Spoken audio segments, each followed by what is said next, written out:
ఏం చూస్తున్నావు? జిమ్కి రావా ఇక?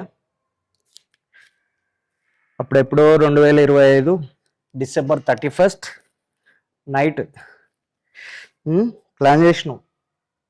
రేపటి నుంచి జిమ్కి పోవాలి, కుమ్మేయాలి, బాడీ చేంజ్ చేయాలి అని చెప్పి. కానీ నువ్వు అనుకోని కూడా 8 months అవుతుంది, ఇంకా కూడా జిమ్కి వస్తలేవు. ఈ కమ్మింగ్ 4 months అయినా సరే కాన్సన్ట్రేట్ చేసి జిమ్కి రావడానికి ట్రై చేయి. ఇంకా ఆ దోస్తుగాడు పిలిచిండు, ఈ దోస్తుగాడు పిలిచిండు, షాపింగ్ పోవాలి, ట్రిప్లకు పోవాలి, అవన్నీ బంద్ చేయి. హెల్త్ మీద ఫోకస్ పెట్టు. జిమ్కి రా, కొంచెం బాడీని హెల్తీ వేలో తీసుకెళ్ళు. అప్పుడప్పుడు ఎప్పుడు ఈ పార్టీలు, ట్రిప్పులు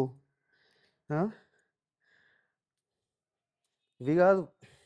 బాడీ మీద కూడా కాన్సన్ట్రేట్ చేసి అప్పుడు మిగతావి కూడా చెయ్యి. ఇంకెన్ని రోజులు చూస్తావు? ఇవాళ రేపు సాటర్డే వచ్చింది అనుకో, రేపు సండే, రేపు ఒక్కరోజు ఆగుదాం, మండే రోజు నుంచి పోదాం పక్కాగా అని చెప్పి అనిపిస్తుంది. కానీ రావు. మళ్ళీ అనిపిస్తుంది, అరే ఇక అయిపోయింది, ఈ నెల ఒకటే కదా, మళ్ళీ ఫస్ట్ నుంచి జాయిన్ అవుదాం, ఫస్ట్ నుంచి ఇక రెగ్యులర్గా పోదామని అనుకుంటాం. కానీ ఏమవుతుంది? ఏం కాదు, మళ్ళీ గదే అవుతుంది. జర సీరియస్నెస్ తీసుకో. దా, ఇప్పుడు కాకపోతే ఇంకెప్పుడు?